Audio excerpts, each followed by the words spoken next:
Well, the last three pieces that are getting paint on them are hanging here. The car, at the moment, is done. At long, long last, getting painted. The last thing I did was paint up this pan that I put on the front side.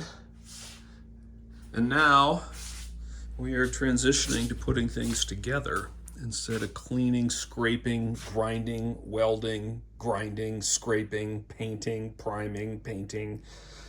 What I'm doing here is pulling the 7/16 wheel studs into these are the rear hubs. We get these holes reamed out so that we can run these thicker Moroso 7/16 studs instead of 3/8 studs. They're long, sometimes they look a little goofy unless you run spacers. They don't stick out as far. Some people put these in with the press. I seem to recall Moroso saying you're supposed to pull them through, not push them through. The tool that I use is this little bearing that's made specifically for pulling in wheel studs.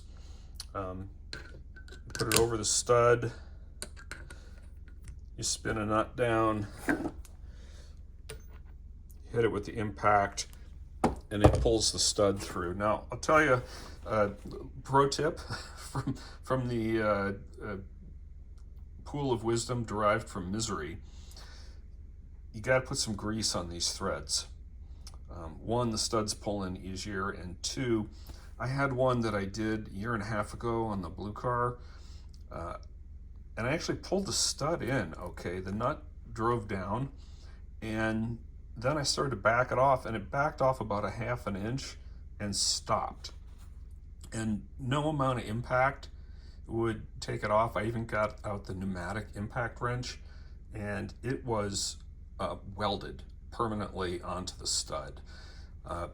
Don't have the same problem if you just remember to use a little bit of grease. So this is it's a one at a time thing. Once we're done, we'll flip this over and grind these edges where they hit the brake assembly if you don't have them chamfered off. And then we'll move on to the front hubs. Do the same thing there. All right, that's it. Yay, move to assembly stage in the garage.